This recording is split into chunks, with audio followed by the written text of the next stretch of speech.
12 வரை.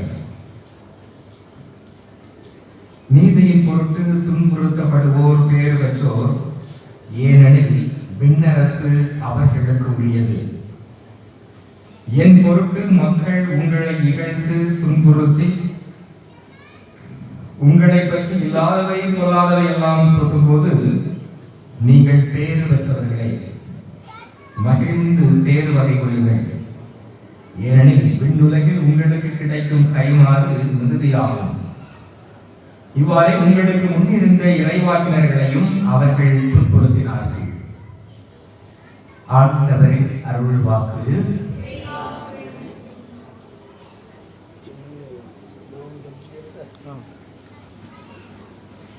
இறையேசுவில் பிரியமான சகோதர சகோதரிகளே, தூய குழந்தை திரசமானியுடைய நவநாள் பக்தர்களே, நீர் மலரை போல, சிறிய பிஞ்சி குழந்தை போல, இன்னும் வானதுளரை போல இருக்கக்கூடிய நமது புனித குழந்தை திரசமாலை போல நீங்களும் காட்சியளிக்கிறீர்கள். உங்களை பார்ப்பதற்கு மகிழ்ச்சியாக இருக்கிறது, உற்சாகமாக இருக்கிறது. ஒரு தெய்வீக கலை, ஒரு புனிதம் உங்கள் மத்தியிலே இந்த இடத்திலே இருப்பதை உணர்கிறேன். நமது பாதுகாவலர் இந்த குழந்தை திரசமால் நம்மை சிறிய வழியிலே, எளிய முறையிலே உங்களை சிறப்பாக வழிநடத்தி இருக்கிறார். அது உங்களுடைய பங்கு தந்தை போல எளிய, சிறிய, இனிமையான முறையிலே புனிதத்தை நாடக்கூடிய உங்களுடைய பங்கு தந்தை. அன்புக்குரியவர்களே, இந்த நாளிலே நாம் சிறப்பாக சிந்தித்துக் கொண்டிருக்கிறோம். இந்த குழந்தை தெரசாமாரிடம் இருந்த பண்பு நலன்களோடு அவரிடம் இருந்த சாராம்சம், அதை வைத்துக் கொண்டு நமது அன்றாட வாழ்க்கையிலே நாம் எதை கற்றுக்கொள்ள போகிறோம் என்பதை நாம் ஆழமாக சிந்திப்போம். மேத்யூ ஹென்றி என்கின்ற ஒரு பெரிய மாமேதை, இங்கிலாந்து நாட்டிலே இருக்கக்கூடியவர். அவர் ஒவ்வொரு நாளும் டைரி எழுதுவதை வழக்கமாக கொண்டிருந்தார். சில முக்கியமான நிகழ்ச்சிகள் அல்லது சம்பவங்கள், சில எண்ணங்களை டைரியிலே எழுதி வைப்பார். அப்படி எழுதப்பட்ட ஒரு குறிப்பு தான் ஒரு சம்பவத்தை, அவர் ஒரு சம்பவம் நடக்கிறது, அதை அப்படி எழுதி அதன் மூலமாக எழுதுகின்றார். இதை மேத்யூ ஹென்றி என்பவர் வெளியே நடந்து சென்று கொண்டிருக்கிறார். கையிலே கொஞ்சம் பேக்கு, அதுல கொஞ்சம் பணப்பை, கொஞ்சம் பணம் இருக்குது, வெளியே போயிட்டு இருக்கிறார். வழியிலே திருடர்கள் பணத்தை எடுத்துக்கொண்டு பறித்துக்கொண்டு அந்த பணப்பையும் எடுத்துக்கொண்டு சென்று விடுகிறார்கள். இவருக்கு மிகவும் ஆச்சரியமா, ஒரு பயங்கரமான ஒரு கஷ்டம். ஒரு இடத்துக்கு வெளியே நம்ம பணத்தோட கொண்டு போகும்போது அது பறி கொடுத்துட்டோம்னா எப்படி இருக்கும் அப்படிங்கிறது உங்களுக்கு தெரியும். கடைசியில் எப்படியோ அந்த வேலையை முடிக்காம, எனக்கு கையில ஒண்ணு இல்லை, அப்படியே திரும்பி வீட்டுக்கு வந்தார். வீட்டுக்கு வந்து டைரியிலே எழுதுகிறார், இறைவா, உமக்கு 4 விதமான நன்றிகள். என்ன 4 விதமான நன்றிகள்? முதலாவது, நான் இதுவரை யாரையுமே கொள்ளையடிக்காமல் இருந்ததற்காக முதல் நன்றி என்று அவர் குறிப்பிடுகிறார். நான் யாரையும் கொள்ளையடிக்கல, யார் பணத்தை எடுக்கல, யார் உடமைக்கும் ஆசைப்படல. இதுவரைக்கும் எனக்கு திருடு, கொள்ளை, அடுத்த ஒரு பொருளை எடுப்பது, இதை பற்றி எனக்கு தெரியாது. எனவே அதற்காக, அது அப்படி இருந்ததற்காக, யாரையும் கொள்ளையடிக்காமல் பாதுகாத்ததற்காக முதல் நன்றி. இரண்டாவது, அவர் எழுதுகிறார், அந்த பணப்பையிலே குறைவான பணம் வைப்பதற்காக இரண்டாவது நன்றி. ஒரு 100 ரூபா தான் இருந்துச்சு, அதோட நிறைய பெரிய தொகை கொண்டு போகல. அப்ப மிக குறைவான பணம், சில நேரத்தில் நிறைய வைப்போம், சில நேரத்தில் கொஞ்சோடு தான் இருக்கும் இல்லையா. மிக குறைவான பணம் வைப்பதற்காக இரண்டாவது நன்றி, இறைவா உமக்கு நன்றி அப்படின்னு சொல்றார். அதன் பிறகு, இதுவரைக்கும் என் வீட்டில் உள்ள பொருட்களை யாருமே கொள்ளையடிக்கல, என்னையும் கொள்ளையடிச்சு கூட்டிட்டு போகல, எங்கேயாவது எடுத்து போகல. அதற்காக மூன்றாவது நன்றி என்று அவர் சொல்கிறார். அன்புக்குரியவர்களே, ஒரு இழப்பு என்பது எப்படி இருக்கும் என்று நமக்கு தெரியும். ஒரு பொருளாக இருக்கலாம், நபராக இருக்கலாம். ஆனால் இவர் அதை, அந்த இருள் நிறைந்த அந்த சம்பவத்தை எப்படி மாற்றுகிறார் என்றால், அருளாக அவர் மாற்றி விடுகிறார். இருளிலும் அருளின் தேடல். நமது அன்றாட வாழ்க்கையிலும் அன்புக்குரியவர்களே, இப்படிப்பட்ட சம்பவங்கள் இருக்கும். ஏதாவது கஷ்டங்கள் இருக்கும், இழப்புகள் இருக்கும், தோல்விகள் இருக்கும், பிரச்சனைகள் இருக்கும், கடன் தொல்லை இருக்கும், குடும்பத்தில் உள்ள குழப்பம் இருக்கும். இப்படிப்பட்ட இந்த இருள் நிறைந்த நேரத்துல நான் அருளை தேடுகிறேனா அல்லது இருளிலே மீண்டும் மீண்டும் மூழ்கிறேனா? ஒரு பிரச்சனை வரும் பொழுது அதை அப்படியே பெருசாக்குகிறேனா அல்லது அதை நேர்மறையாக எடுத்து எப்படி நான் அதை எதிர்கொள்கிறேன் என்பதற்கு நமது புனிதை மிகவும் ஒரு பெரிய அருமையான ஒரு உதாரணமாக இருக்கிறார் புனித குழந்தை தெரசாள். ஒரு வாலிபன் பெரிய உயர்ந்த மலை உச்சிக்கு ஏறி செல்லுகிறான். நீண்ட பயணம். என்ன ஒரு பயணம்? ஜபம் செய்து துறவு மேற்கொண்டு குருவாக மாற வேண்டும், இறைவனுக்கு பணி செய்ய வேண்டும் என்ற ஆவலிலே அவன் செல்லுகின்றான். அங்கு சென்று நேர்ந்தவுடனே அவனுக்கு ஒரு பெரிய அதிர்ச்சி காத்திருந்தது. அப்படியே அவன் திரும்பி வருகிறான். என்னவென்றால் குருவாக மாற வேண்டும், இறைவனை செய்ய வேண்டும் என்றால் லத்தீன் மொழியை நீ கற்றிருக்க வேண்டும். இவருக்கு லத்தீன் மொழினால சுத்தமா வரவே இல்லை. ஒரு எழுத்து கூட உச்சரிக்க முடியல, ஒரு எழுத்து கூட எழுத முடியல. அப்படியே திருப்பி அனுப்பப்பட்டார் அந்த வாலிபன். இன்னொரு பக்கம் ஒரு இளவன் துறவர மடத்திலே கன்னியாக மாற வேண்டும் என்று ஆவல் கொண்டு துறவு மடத்திற்கு செல்கிறார். அங்கு செல்லும் பொழுது அங்கு அவளும் அப்படியே திருப்பி அனுப்பப்படுகிறார். காரணம் என்ன? அவளுக்கு உள்ள உடல் நோய். எனவே இப்படி அதிகமான குணப்படுத்த முடியாத இந்த உடல் நோய் இருக்கும் பொழுது உங்களை எடுத்துக்கொள்ள முடியாது என்று சொல்லிவிட்டார்கள். 5 மாதங்கள் கழித்து இந்த 2 பேரும் சந்திக்கு நேரிடுகிறது. அந்த வாலிபனும் அந்த இளவனும். கடைசியில் 2 பேருக்கும் திருமணம். அவர்கள் திருமணம் செய்து கொள்கிறார்கள்.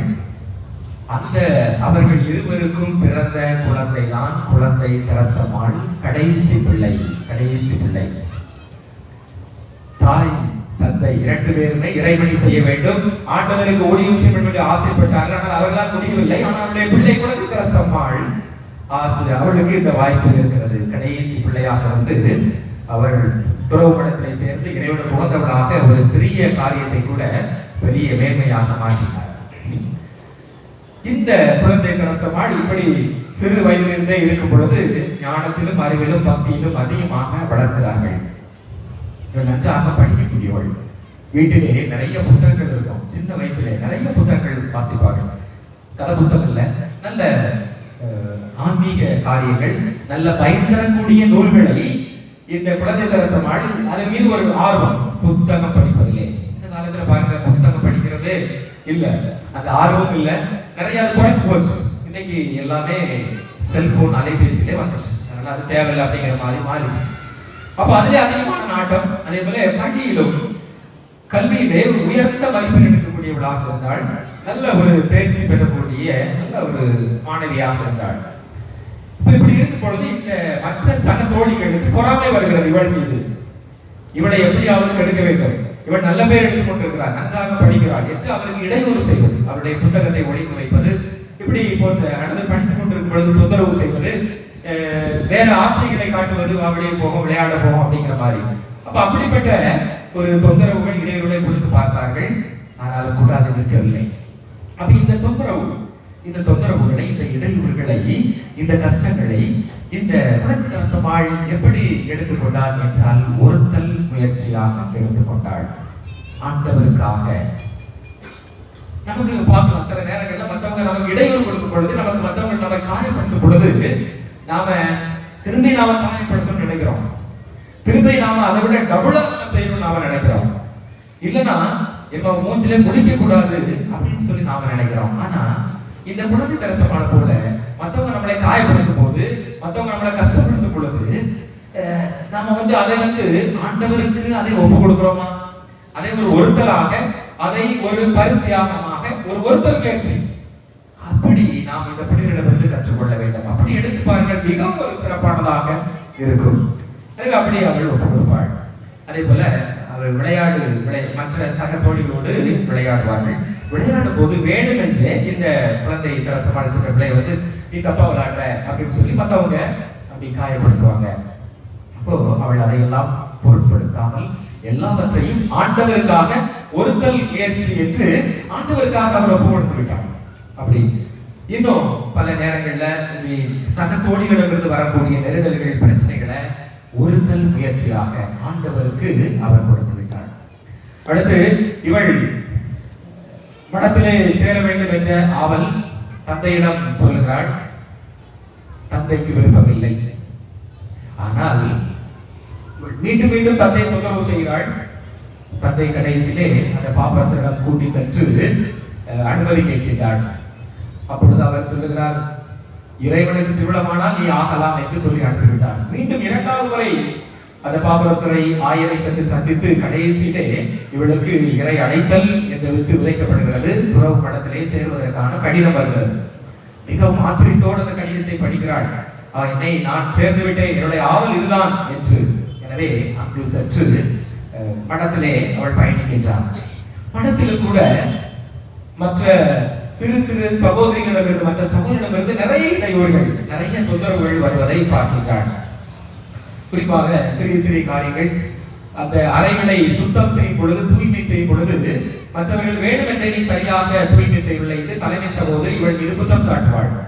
அதை பொறுமையாக ஒருத்தல் முயற்சியாக ஆண்டவருக்கு ஒப்புக் கொடுத்தார். அதுபோல பீட அலங்காரம் செய்வது இவளுக்கு பொறுப்பாக இருந்தது. பொழுது பீட அலங்காரங்கள் செய்து கொண்டிருப்பாள். உண்மையான அந்த செடிகளை வைத்துக் கொண்டு பூக்களை வைத்து அலங்காரம் செய்வார். அப்பொழுது ஒரு அருள் சகோதரிகளுக்கு அது பிடிக்காது. இவள் உண்மையாகவே அலங்காரம் செய்து கொண்டிருக்கிறாள் என்று அப்பொழுது அவளுக்கு குற்றம் சாட்டப்படுகிறது. அதை கூட ஒருத்தர் முயற்சியாக எடுத்துக் கொள்கிறார். தனது அறையிலே பக்கத்து அறையில் இருக்கக்கூடிய சகோதரிகள் கொடுக்கக்கூடிய தொல்லைகள், இடையூறுகளை மிகவும் பொறுமையாக ஏற்றுக்கொள்கிறார். அந்த இல்லத்திலே இருக்க ஒரு வயது முதிர்ந்த சகோதரியை கவனிப்பது இவருடைய பொறுப்பாக இருந்தது. அப்படி கவனிக்கும் பொழுது அந்த சகோதரி மீது எப்பொழுதுமே வெறுப்பு, எப்பொழுதுமே திட்டிக் கொண்டே இருப்பார், கோபப்பட்டுக் கொண்டே, எரிச்சல் கொட்டிக் கொண்டே இருப்பார். அதை கூட பொறுமையாக நிதானமாக ஆண்டவருக்கு ஒப்புக் கொடுத்து விட்டார். கடைசியில ஒரு சிறந்த ஒரு புனிதையாக வலம் வருகிறாள். நாம் அவளை பற்றி நாம் சிந்தித்துக் கொண்டிருக்கிறோம், விழா எடுத்துக் கொண்டிருக்கிறோம். எனவே இவருடைய வாழ்விலே இருளிலும் அருள் தேடலாக இருந்தது. கஷ்டமான துன்பங்களை கூட ஆண்டவருக்கு ஒருத்தல் முயற்சியாக ஒப்பு கொடுக்கக்கூடிய ஒரு நல்ல புண்ணியம் இந்த புனிதையிடம் இருப்பதை நாம் பார்க்கின்றோம். நம்ம நட்சத்திரத்தை நாம் வாசித்தோம். ஆண்டவர் நமக்கு தருகின்ற செய்தி அதுதான். பிறர் உங்களை பற்றி இல்லாதவை பொல்லாதவை எல்லாம் சொல்லி உங்களை இகழ்ந்து துப்பி துன்புறுத்தும் பொழுது, என் பெயரின் பொருட்டு உங்களை துன்புறுத்தும் பொழுது நீங்கள் பேறு பெற்றவர்கள் என்று ஆண்டவர் சொல்கிறார். இந்த துன்பங்கள், இந்த இருள் மற்றவர்கள் நம்மை காயப்படுத்தும் பொழுது நாம் அதை ஆண்டவருக்காக ஒருத்தலாக ஒப்புக் கொடுக்கிறோம். இந்த புனிதை அப்படி செய்தால் நாமும் அதை செய்கிறோம் என்றால் அவர்கள எந்த பயம்? ஒரே ஒரு பயம் அதுதான், நீங்கள் பேறு பெற்றவர்கள், நீங்கள் பேறு பெற்றவர்கள். உங்களுக்கு கிடைக்கும் கைமாறு மிகுதியாகும். விண்ணகத்திலே 2 மடங்கு 3 மடங்கு 4 மடங்கு அதிகமாகும். ஆக நமக்கு கிடைக்கக்கூடிய பயம் தான். ஒன்று பேர் பெற்றவர்கள். யார் பேர் பெற்றவர்கள்? புனிதர்கள் இருக்கிறாங்க, நிறைய வேத சாட்சிகள், மறை சாட்சிகள், இறைவாக்கினர்கள், அவர்கள் எல்லாரும் பேர் பெற்றவர்கள். இறைவனுடைய பணியை செய்திருக்கிறார்கள், இறைவனுடைய அருள் அவர்களுக்கு கிடைத்திருக்கிறது. எனவே அவர்கள் பேர் பெற்றவர்களாக இருக்கிறார்கள். எனவே இந்த துன்பத்தை தாங்கும் பொழுது ஆண்டவருக்காக நாம் பொறுமையாக ஒவ்வொரு நாள் ஏற்கக்கூடிய பாடுகளை அவருக்காக நாம் ஒருத்தல் முயற்சியாக ஒப்புக் கொடுக்கும் பொழுது, பிறர் நம்மை காயப்படுத்தும் போது அதை நாம் தாங்கிக் கொள்ளும் பொழுது, ஆண்டவருக்காக அதை ஒப்புக் கொடுக்கும் பொழுது நமக்கு கிடைக்கக்கூடிய ஒரு பெரிய கைமாறு பேறு பெற்றவர்கள். இரண்டாவது, விண்ணகத்திலே நமக்கு கிடைக்கக்கூடிய கைமாறு 2-3 மடங்காக மிகுதியாகும். மற்றவர்களை விட அதிகமாக இருக்கக்கூடிய ஒரு நிலை நமக்கு வருகிறது. நம்ம ஒருத்தரை காயப்படுத்திட்டாங்க, திட்டாங்க, வீணா நம்ம மேல படியை போட்டு வழக்கு மன்றத்திலே தொடர்கிறார்கள். நம்ம எப்படி இருக்கிறது? இட பிரச்சனையாக இருந்தாலும் சரி, குடும்ப பிரச்சனையாக இருந்தாலும் சரி, வழக்கு வர போயிட்டாங்க. ஆனா நம்ம அது தப்பு இல்லை. ஆனாலும் கூட அதை பொறுமையாக ஏற்றுக்கொண்டு ஆண்டவருக்கு ஒப்புக் கொடுக்க வேண்டும். ஒருத்தராக புனிதை போல ஒருத்தர் முயற்சியாக ஒப்புக் கொடுக்கும் பொழுது இன்னும் ஒரு சிறப்பானதாக, நேர்மையானதாக, மகிமையானதாக மாறுகிற நமக்கு கிடைக்கக்கூடிய கைமாறு விகுதியாக அதிகமாக இருக்கக்கூடிய ஒரு வாய்ப்பை பெறலாம். அடுத்து நாம் இந்த துன்பங்களை, கஷ்டங்களை அந்த நேரத்திலே, அந்த பிரச்சனை நேரத்தில் என்ன பேசுவது, என்ன செய்வது என்பதை பற்றி நீங்கள் அச்சம் கொள்ள வேண்டாம். தூய ஆவியார் உங்களுக்கு அந்த நேரத்திலே அருள்வார். அதுதான் 3வது. நம்ம அல்லப்பட்டு கிடக்கிறோம், அந்த மற்றவர்கள் நம்மை காயப்படுத்திக் கொண்டிருக்கிறார்கள். அந்த கடினமான நேரத்திலே நமக்கு தூய ஆவியானவருடைய துணை, ஆலோசனை நமக்கு கொடுக்கப்படுகிறது. எனவே நாம் பயப்பட வேண்டாம். எவ்வளவு பெரிய பிரச்சனையாக இருந்தாலும் சரி, இவ்வளவு பெரிய இக்கட்டான சூழலாக இருந்தாலும் சரி சந்திக்க நேரிடும் பொழுது தூய ஆவியானவருடைய துணை ஆலோசனை உங்களுக்கு நமக்கு கண்டிப்பாக கிடைக்கிறது. அவரே அதை நமக்கு தருவார் என்று சொல்லப்படுகிறது. எனவே இப்படிப்பட்ட இந்த சூழ்நிலைகளிலே இந்த துன்பங்களை நாம் எதிர்கொள்ளும் பொழுது ஆண்டவர் நமக்காக இருக்கிறார், நமக்கு பரிந்து பேசுகிறார். நாம் அதை ஒருத்தல் முயற்சியாக ஒப்பிடும் பொழுது அது ஒரு பெரிய பெயர் பெற்ற ஒரு நிலையை நாம் அடைகின்றோம். அடுத்ததாக இந்த துன்பங்களை நாம் ஏற்றுக்கொள்ளும் பொழுது என்ன ஒரு நன்மை நமக்கு கிடைக்கிறது ஒருத்தல் முயற்சி செய்யும் பொழுது என்றால், நாம் ஆண்டவருடைய உரிமை பெயராக நாம் பெறுகிறோம். உரிமை பெயர் என்று சொல்லும் பொழுது நாம் அவருடைய பிள்ளைகள், நீங்கள் என் மக்களாக அழைக்கப்படுவீர்கள் என்று ஆண்டவர் நமக்கு சொல்லுகிறார். இந்த துன்பங்களை எனக்காக ஏற்றுக்கொள்ளும் பொழுது நீங்கள் என் மக்களாக இருப்பீர்கள், எனக்குரியவர்களாக இருப்பீர்கள் என்று சொல்லுகிறார். என் சிலுவை சுமந்து கொண்டு என்னை பின் செல்பவர் என்னுடையவர் என கருதப்படுவார், ஆனால் சிலுவை சுமக்காதவர் தகுதியற்றவர், என்னுடையவர் என கருதப்பட தகுதியற்றவர். எனவே என்னுடையவர், என் பிள்ளை. இப்ப கணவர் மனைவியை பார்த்து என் மனைவி, என் கணவர், அதே போல பெற்றோர்கள் பிள்ளைகளை பார்த்து என் பிள்ளைகள் என்று சொல்லும் பொழுது அது எவ்வளவு பெரிய மகிமையாக இருக்கிறது. எனவே ஆண்டவர் நம் ஆண்டவருடைய மக்கள், ஆண்டவருடையவராக நாம் மாறுகிறோம். இந்த கசப்புகளை, துன்பங்களை, சிலுவைகளை நாம் ஏற்றுக்கொள்ளும் பொழுது நாம் ஆண்டவருடையவர்களாக நாம் மாறுகிறோம். அவருடைய உரிமை பேரான அவருடைய குடும்பத்திலே நாம் ஒரு உறுப்பினராக நாம் இருக்கிறோம் என்பதை இது சுட்டிக்காட்டுகிறது. எனவே இந்த 4 நிலைகளிலே நாம் துன்பங்களை ஆண்டவர் எதிர்கொண்டு அதை ஆண்டவருக்காக உறுத்தலாக ஒப்புக்கொடுக்கும் பொழுது இப்படிப்பட்ட ஒரு சூழ்நிலைகள் இருப்பதை நாம் பார்க்கிறோம். நமது குழந்தை தெரசம்மாள் அவர் அடிக்கடி சொல்வார், ஆண்டவரே, நான் உமது கையிலே இருக்கக்கூடிய ஒரு பந்து அதை நீர் எங்கு வேண்டுமானாலும் தூக்கி எறியலாம், எங்கு வேண்டுமானாலும் தூக்கி எறியலாம், எப்படி வேண்டாலும் அதை அடிக்கலாம், இருக்கலாம் என்று அவர் சொல்வார். அதே போல நாம் ஒவ்வொருவரும் அதை சொல்லுவோம், ஆண்டவரே, நான் உமது கையிலே இருக்கக்கூடிய ஒரு பந்து, நீங்கள் எங்கு வேண்டுமானாலும் என்னை தூக்கி அடிக்கலாம், எரியலாம், அடிக்கலாம். அப்போ அந்த துன்பங்கள், கசப்புகள், ஆனா அதை வந்து நம்ம அடிக்கும் பொழுது அதே திசையில திருப்பி வரும். ஆண்டவர்கிட்ட இருந்து நாம பந்து போல இருக்கிறோம், அவர் ஒரு சுவர்ல அடிக்கிறார் அப்படின்னா மீண்டும் நம்மிடமே அதை திருப்பி வரும். அப்போ நம்ம ஏதாவது ஒரு பிரச்சனைக்குள்ள மோதுறோம், ஒன்றுக்கு கிடக்கிறோம், அதிலே நாம கிடைக்க மாட்டோம். அப்படியே எழுந்து மீண்டும் நாம் ஆண்டவரிடமே திருப்பி வருவோம். ஆண்டவரிடம் இருந்து நாம் செல்லுகிறோம், அந்த கஷ்டங்கள், துன்பங்களை அனுபவிக்கிறோம், மீண்டும் நாம் அவரிடமே நாம் திரும்பி வருகிறோம், அவருடைய கைக்கே நாம் திரும்பி வருகிறோம். அதான் ரொம்ப முக்கியம். இது பந்துல ஆடுறது பார்க்கலாம், அடிப்போம், அது நம்ம கிட்டே திருப்பி வரும். மேல திருப்பி போட்டாலும் நாம அது நம்ம கிட்டே கீழே தான் வரும். எனவே ஆண்டவரிடம் அவருடைய கையிலே இருக்கக்கூடிய பந்து நான். எனவே என்ன கஷ்டம் வந்தாலும், என்ன துன்பம் வந்தாலும், என்ன வேதனை வந்தாலும் நான் ஆண்டவருடைய கையிலிருந்து தான் அதை அனுபவிக்கிறேன். மீண்டும் நான் ஆண்டவரிடமே செல்கிறேன். அவருடைய கரங்கள் மேன்மையானவை என்று ஏற்றுக்கொள்ள வேண்டும். அருமையாக இத்தகைய ஒரு நிலையிலே குழந்தை தெரசம்மாள் ஒவ்வொரு கஷ்டங்களையும், துன்பங்களையும் ஆண்டவருக்காக ஏற்றுக்கொண்டு இப்படி அவர் இருந்தார். அதே போல அவருடைய எளிய வழி 4 சுவர் மட்டும்தான். 4 சுவர்களுக்குள்ளே இருந்து கொண்டு ஒரு உலகத்தையே மாற்றக்கூடிய ஒரு தன்மை அவரிடம் இருந்தது. ஒரு முறை இந்த குழந்தை தெரசம்மாள் இருக்கும் பொழுது இன்னொரு வெளியிலே ஒரு ஜெயிலிலே ஒரு கைதி ஒருவர் இருந்தார். தவறான ஒரு குற்றத்திற்காக மரண தண்டனை கைதியாக இருந்தார். அவரை மனமாற செய்ய வேண்டும் என்பதற்காக நிறைய அருள் தந்தையர்கள் சொல்லுகிறார்கள், பல பேர் சொல்லுகிறார்கள், அவரோடு பேசுகிறார்கள், ஆனால் அவன் மனம் மாறவில்லை. இது அன்னைமையால் இந்த குழந்தை தெரசம்மாள் 4 சுவத்துக்குள்ளே இருந்து இவளுக்கு அந்த செய்தி கிடைக்கிறது. அப்பொழுது இவர் அங்கு செல்லவில்லை, ஆனால் அந்த 4 சுவர்களுக்கு உள்ளே இருந்து கொண்டு தன்னுடைய ஜபத்தின் மூலமாக, தன்னுடைய எளிய முறை, தன்னுடைய ஜபத்தின் மூலமாக அந்த கைதி மனம் மாறுகிறான். மனம் மாறி அதிசயமாக அவன் அந்த தான் செய்த அந்த தவறுகள் அனைத்திலிருந்து விடுபட்டு ஒரு தூயவராக, புண்ணியராக அவர் மாறுகிறார். அவர் கொடுக்கப்படக்கூடிய அந்த தண்டனையும் குறைக்கப்படுகிறது. அத்தகைய இந்த 4 சுவர்களுக்குள் இருந்து தனது எளிய வழி மூலம் இந்த துன்பங்களை ஏற்றுக்கொண்டு பிறருக்காகவும் இந்த மனம் மாறக்கூடிய ஒரு ஆற்றலை, ஒரு சக்தியை நேரடியாக சென்று உரையாடாமல் ஆண்டவரிடம் உரையாடி அவரை மாற்றக்கூடிய சக்தி இந்த குழந்தை தெரசம்மாளுக்கு இருப்பதை நாம் பார்க்கிறோம். அன்புக்குரியவர்களே, எனவே நாம் நமது வாழ்விலே சிந்திப்போம், இந்த துன்பங்கள், துயரங்கள், இருள் இவைகளை நான் எப்படி எடுத்துக்கொள்கிறேன், எப்படி எதிர்கொள்கிறேன், எப்படி அதை நான் ஒப்படைக்கிறேன். எனவே நாம் துன்பங்களை மனதார ஏற்றுக்கொள்வோம், அதை ஒருத்தர் முயற்சியாக ஆண்டவரிடம் ஒப்படைக்கிறோம்.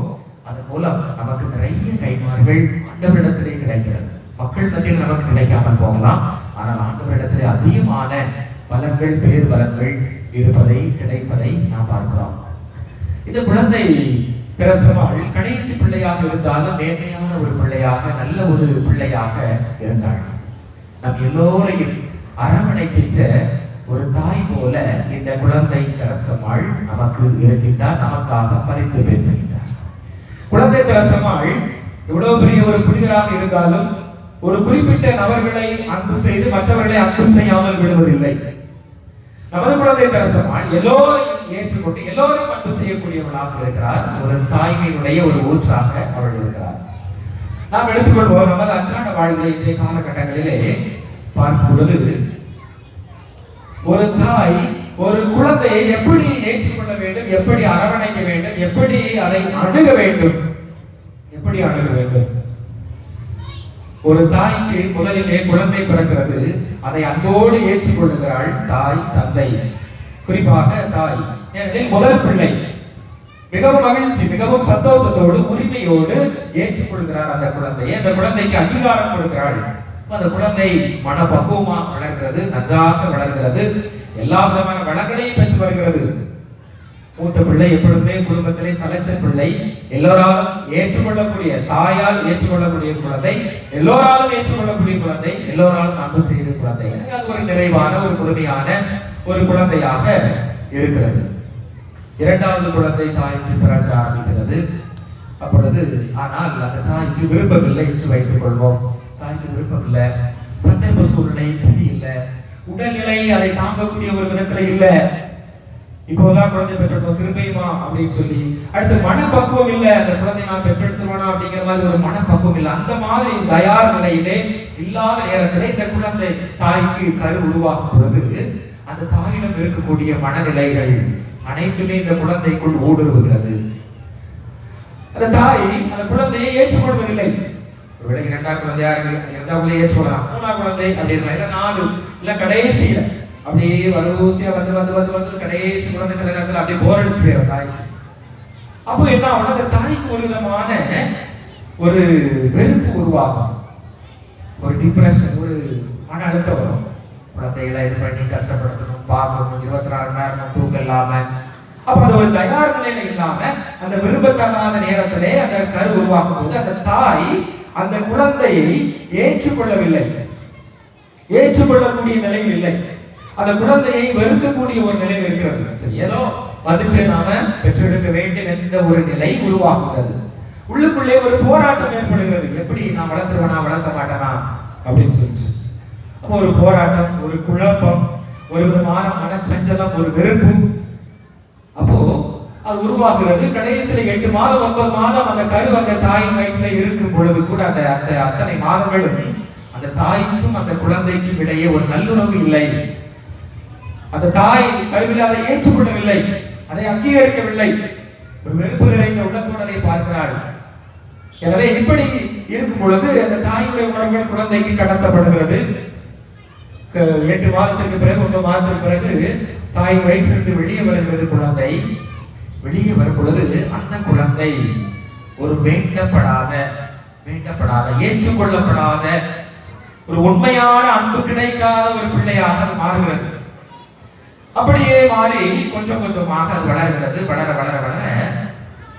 5 ஆண்டுகள் 10 ஆண்டுகள் அப்படியே வளர்ந்து கொண்டிருக்கிற சிறு பிள்ளைகளுக்கு வளர்ந்து கொண்டிருக்கிறது. அந்த குழந்தை, அந்த பிள்ளை, அந்த மனிதனுடைய வளர்ச்சி எப்படி இருக்கிறது, எப்படி மாறும்? கருவிலே அது ஏற்றுக்கொள்ளப்படவில்லை, அன்பு செய்யப்படவில்லை, அரவணைக்கப்படவில்லை.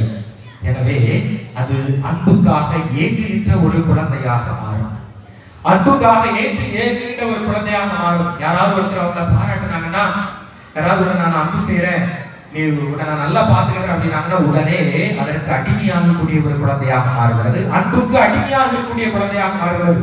இது இளைய பருவத்திலே என்ன தாக்கத்தை ஏற்படுத்தும் என்றால், தவறான வழியிலே சென்று எளிதாக ஒரு கண்மூடித்தனமான ஒரு அன்பிலே மயக்கத்திலே எளிதாக விழுந்து பெரிய பிரச்சனைகள் இருக்கக்கூடிய ஒரு நிலையாக மாறுகிறது. யாராவது ஒருத்தர் உங்களை அன்பு காட்டுறேன், உங்களை நான் ஏற்றுக்கொள்றேன் அப்படின்னு சொல்லும் போது உணர்ந்துருவாங்க. அப்ப இதை தவறாக பயன்படுத்தி மிகவும் ஒரு அப்படிப்பட்ட ஒரு தவறாக பயன்படுத்தக்கூடிய ஒரு நிலைக்கு கூட ஆளாகக்கூடிய ஒன்றாக மாறுகிறது. அதே போல இந்த பள்ளி பருவத்திலே இருக்கும் பொழுது யாராவது அவங்களுக்கு அன்பு காட்டும் போது அவங்களை ரொம்ப பிடிக்க ஆரம்பிச்சோம். கண்மூடித்தனமாக அவர் மீது ஒரு பற்று ஏற்பட ஆரம்பிக்கிறது. கண்மூடித்தனமான ஒரு பற்று. ஏனெனில் அந்த கடவுள் அது கிடைக்கல, குழந்தை பருவத்தில் அதுக்கு கிடைக்குது அப்படிங்கும் போது. அதே போல யார் அவர்களுக்கு அரவணைக்கிறார்களோ ஏற்றுக்கொள்கிறார்களோ அவர்களுக்கு ஏதாவது ஒரு இதான் லீடர் அப்படின்னு சொல்லி ஒரு போஸ்டை கொடுக்கும் பொழுது அவங்களுக்கு ஒரு பெரிய இதாக மாறிடும். ஏனெனில் அங்கு கண்டுகொள்ளப்படவில்லை, இங்கு கண்டுகொள்ளப்படுகிறார்கள். இரண்டாவது, இந்த குழந்தைகளுடைய வளர்ச்சி என்னவென்றால் மற்றவர்கள் பிறர் என்னை பார்க்க வேண்டும், நான் கவனிக்கப்பட வேண்டும், நான் மற்றவர்களால் ஈர்க்கப்பட வேண்டும் என்பதற்காக இவர்கள் சில காரியங்களை செய்ய ஆரம்பிப்பார்கள். குறிப்பாக உடல் அலங்காரம், அதிகமாக உடல் அலங்காரம் செய்கிறது, நல்ல மேக்கப் போட்டுட்டு அப்படி இருக்கிறது, ட்ரெஸ்கள்லாம் ஒரு வித்தியாசமான ட்ரெஸ்கள் அடைகிறது. அப்ப மற்றவங்க பார்ப்பாங்க. ஏனெனில் இது கருவில ஏற்றுக்கொள்ளப்படல, மற்றவங்க என்னை ஏற்றுக்கொள்ளணும், மற்றவங்க என்ன பார்க்கணும், மற்றவங்க என்னை கண்டுகொள்ள வேண்டும் என்பதற்காக இந்த மாதிரி உடை அலங்காரங்களை இவர்கள் செய்வார்கள். அதே போல இன்னும் அதை தாண்டி வரும் பொழுது வேலை பார்க்கின்ற இடத்துல மற்ற இடங்களிலோ மற்றவர்கள் என்னை பார்க்க வேண்டும் என்பதற்காக வித்தியாசமான செயல்பாடுகள், மாறுபட்ட வேறுபட்ட சூழ்நிலைகளுக்கு வித்தியாசமான காரியங்களை செய்வார்கள். எப்பொழுதுமே ஒரு வித்தியாசமா செய்யும் பொழுது அது மற்றவருடைய கவனத்தை கவர்கிறது. நம்ம எல்லாரும் நேரதான் வரோம், நேர தலைவாசல ஒருத்தர் மட்டும் வாசலோடி வரும்பொழுது நமக்கு ஒரு வித்தியாசமாக இருக்கும். பொதுவான நடைமுறைகளுக்கு மாறுபட்ட ஒன்று. வீடுகளில் நிறைய விசேஷங்கள் கொண்டாடுறோம். அப்ப நடைமுறை வழக்கமாக கொண்டாடுகிற ஒன்று உண்டு. வழக்கத்துக்கு மாறாக வித்தியாசமாக ஒருவர் சில காரியங்களை செய்யும் பொழுது அது கவனத்தை ஈர்க்கிறது. அப்ப மற்றவர்கள் என்னை பார்க்க வேண்டும், மற்றவர்கள் கவனத்தை ஈர்க்க வேண்டும் என்பதற்காக சில காரியங்களை இவர்கள் செய்ய ஆரம்பிப்பார்கள். அடுத்ததாக இதனுடைய விளைவு என்னவென்றால் சில தவறான காரியங்கள், சமூக விரோத செயல்கள். சமூக விரோத செயல்கள் ஸ்கூல்ல இருக்கும் பொழுது வச்சு அடிக்கிறது, உடைக்கிறது, எதையாட்டு மற்றவங்களோட சண்டை போடுறது. அப்ப என்ன பண்ணுவாங்க, எல்லாரும் அவங்களுடைய கவனத்தை பார்க்க வேண்டும். அப்ப ஆசிரியர் அவங்களை கவனிப்பாங்க. அப்போ என்னை கவனிக்க வேண்டும் என்பதற்காக சிறிய சிறிய தவறுகளிலே சமூக விரோத செயல்களில் ஈடுபடுவது, அடிக்கிறது, உடைக்கிறது, இது இன்னும் பெரிதாக மாறுகிறது. பெரிதாக மாறி மாறி சமூக விரோத செயல்கள், நாடுகள், ஊர்களுக்கு கலவரங்கள், அப்படி இருக்கக்கூடிய சமூக விரோத கலவரங்களில் ஈடுபடுவது, இப்படி நான் யார் என்று காட்ட வேண்டும், என்னை அவர்கள் மதிக்க வேண்டும், என்னை ஏற்றுக்கொள்ள வேண்டும் என்பதற்காக இந்த மாதிரி காரியங்களிலே ஈடுபடுதல். சில பிள்ளைகள் இன்னைக்கு மைனர் செயலாம் இருக்குது, சின்ன சின்ன காரியங்கள், சின்ன வயசுல பெரிய பெரிய இதுகளெல்லாம் பண்றது. அப்படின்னாதான் என்ன மற்றவங்க ஏற்றுக்கொள்வாங்க, என்ன பார்ப்பாங்க, நான் இந்த சமூகத்தில் இருக்கிறேன் என்பதை காட்ட வேண்டும் என்பதற்காக சில தவறான காரியங்களிலே, சமூக விரோத காரியங்களிலே இவர்கள் ஈடுபடுகிறார்கள். அடுத்து என்ன ஆகிறது என்றால், இன்னும் சில பேர் தெருவோரங்களிலே அன்புக்கும் பாசத்திற்கும் அது கிடைக்காதனால அப்படியே தெரிஞ்சு மற்றவர்களுக்கு கைக்கூலிகளாக மாறுகிறார்கள். அவர்கள் அவர்களை தவறாக பயன்படுத்துகிறார்கள். தவறான வழிகளிலே கற்புக்கு விரோதமான காரியங்கள் கூட பயன்படுத்துகிறார்கள். அதே நேரத்திலே மற்ற அடிப்படை கலவரம் போன்ற அந்த தீய காரியங்களுக்கும் இவர்கள் பயன்படுத்தப்படுகிறார்கள். இப்படி கருவிலே ஏற்பட்ட பாதிப்பு பிற்காலத்தில் ஒரு பெரிய காரியமாக அது மாறுகிறது. ஒரே ஒரு சிறிய நிகழ்வு தான், ஆனால் இது எவ்வளவு பெரிய மாற்றங்களை ஏற்படுத்துகிறது. அடுத்து என்ன ஆகிறது என்றால், எளிதாக இவர்கள் அடிமை குடிப்பழக்கங்கள், போதை பொருட்களுக்கு எளிதாக இவர்கள் அடிமையாகி விடுதல். போதை பொருட்களுக்கு எளிதாக, ஏனெனில் அங்கு அந்த போதை பொருளை எடுக்கும் பொழுது அவர்களுக்கு ஒரு ஆற்றல் கிடைக்கிறது, அவர்களுக்கு ஒரு ஃப்ரெண்ட்ஸ் மற்றவங்க மத்தியில ஒரு ஏற்றுக்கொள்ளப்படுகிறேன் அப்படிங்கிற ஒரு தன்மை கிடைக்கிறது. அப்படி இருக்கும் பொழுது அவர்கள் எளிதாக இந்த மாதிரி அடிமை பழக்கத்திற்கு எளிதாக ஆளாகுகிறார்கள். கடைசியை வெளிவர முடியாமல் இருக்கக்கூடிய ஒரு நிலை ஏற்படுகிறது. கருவிலை ஏற்றுக்கொள்ளப்படாத குழந்தை கடைசி வரை ஏற்றுக்கொள்ளப்படாத பிள்ளையாக மாறி சமூக விரோத செயல்களிலே ஈடுபடுவதற்கு இதுதான் பெரிய ஒரு காரணமாக இருக்கிறது.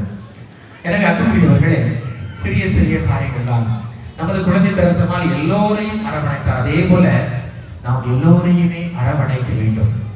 நமது குடும்பங்களிலே குறிப்பாக தாய் கருவறையில கூட எல்லா 5 பிள்ளைகள் 10 பிள்ளைகள் எல்லாத்தையுமே ஏற்றுக்கொள்ள வேண்டும். அப்படி இல்லை என்றால் இந்த நேரத்தில் எனக்கு குழந்தை வேண்டாம் என்பதை முடிவெடுக்க வேண்டும். கணவன் மனைவி 2 பேருமே சேர்த்து முடிவெடுக்க வேண்டும். 2 பேரும் சேர்ந்து, குறிப்பாக குழந்தை பெற்றெடுப்பவள் தாய், அவளுக்கு ஒரு சுமூகமான அந்த ஒரு கால சூழல் ஏதுவாக இருக்க வேண்டும், அதை கொடுக்க வேண்டும். ஆண்களை தயவு செய்து அப்படி இருக்கும் பொழுதுதான் குழந்தையினுடைய வளர்ச்சி நன்றாக இருக்கிறது. எனவே இதனால் பாதிக்கப்படுவது தந்தை அல்ல, தாய் அல்ல, பிள்ளைதான் பிற்காலத்திலே பாதிக்கப்படுகிறது. எனவே 2 பேருமே கலந்து ஆலோசித்து அந்த சாதகமான ஏதுவான சூழல் அதை நாம் முடிவு செய்து இருக்கும் பொழுது பின்னால் நன்றாக மாறுகிறது. அடுத்து இப்படிப்பட்ட ஒரு நிலையிலே இருக்கக்கூடிய இந்த பிள்ளைகளை, இந்த மனிதர்களை, இந்த இளைஞர்களை, இளம்பெண்களை எப்படி அணுகுவது? சில இளைஞர்கள், இளம்பெண்கள், சில மனிதர்கள் எப்படி சமூக விரோத செயல்களில் ஈடுபடுறாங்க, தவறான பழக்கத்துக்கு அடிமையாகிறாங்க, அப்படித்தான் ஒரே அடிப்பிடி என்று சிலரெல்லாம் பார்க்க, எப்ப பார்த்தாலும் ஸ்கூல்ல இதுலயோ ஏதாட்டு ஒரு இது பண்ணிட்டே இருப்பாங்க. அவங்களால சும்மா இருக்கவே முடியாது.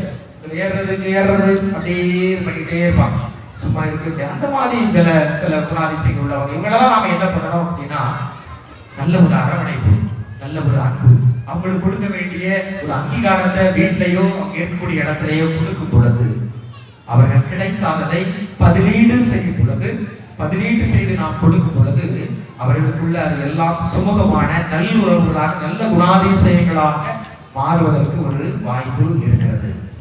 எனவே அப்படிப்பட்ட ஒரு சூழலில் அந்த பிள்ளைகளை நாம் அணுக வேண்டும். அன்பு, பாசம்தான் அவர்களை இந்த எல்லா விதமான நிலையிலிருந்தும் அதை மாற்றி அமைக்கும். அதே போல அவர்களை ஏற்றுக்கொள்ள வேண்டும். நாம் ஏற்றுக்கொண்டு அவர்களுக்கு ஒரு அங்கீகாரம் கொடுக்கும் பொழுது அவர்கள் எல்லாத்தையும் விட்டுருவாங்க. அவங்க இதுக்காக தான் இவ்வளவு தப்புகள் கண்டார்கள் எல்லாம் பண்ணிட்டு இருக்கிறாங்க. அதை அன்பும் அங்கீகரிக்கும் ஏற்றுக்கொள்ளுதலும் கொடுக்கும் பொழுது எல்லாம் சுமூகமான ஒரு நிலையாக மாறி குடும்பத்திலும் அந்த சமமான சுமூகமான நிலை இருக்கும். மற்ற எல்லா இடங்களிலும் அவர்கள் எங்கு சென்றாலும் ஒரு சுமூகமான ஒரு நிலை ஏற்படும். எனவே இந்த குழந்தை திரசமாலை போல நாம் எல்லோரையும் ஏற்று அரவணைத்து அன்பு செய்யக்கூடிய ஒரு மனப்பக்குவம். தவறுகள் செய்வது இயல்பு மனிதன், ஆனால் அதை பொறுமையாக ஏற்றுக்கொண்டு அவர்களுக்கு நாம் பதிலீடு அன்பு செய்யும் பொழுது நல்ல ஒரு ஆற்றல் வாய்ந்ததாக இருக்கும். எனவே அன்புக்குரியவர்களே, இந்த நாளிலே இந்த குழந்தை திரசமாலை போல கஷ்டங்கள், கடிதங்கள், வேதனைகள், பாடுகளை நாம் பொறுமையாக ஏற்றுக்கொண்டு நாம் ஆண்டவருக்கு அதை ஒருத்தல் முயற்சியாக ஒப்படைப்போம். அதனால் நமக்கு நிறைய பிரதிபலங்கள், நிறைய நன்மைகள் நமக்கு கிடைக்கிறது. அடுத்து அந்த குழந்தை திரசமாலை போல எல்லோரையும் ஏற்றுக்கொள்வோம். இந்த கஷ்டங்கள், கடினங்கள், நம்மை காயப்பட்டவர்களை கூட நாம் ஏற்றுக்கொண்டு அரவணைக்கும் பொழுது ஒரு நல்லுறவு, ஒரு சுமூகமான ஒரு நிலையாக மாறுகிறது என்ற சிந்தனையோடு நாம் தொடர்ந்து நாம் இந்த நற்கருணை வழிபாட்டிலே நாம் பங்கெடுப்போம். ஆமென்.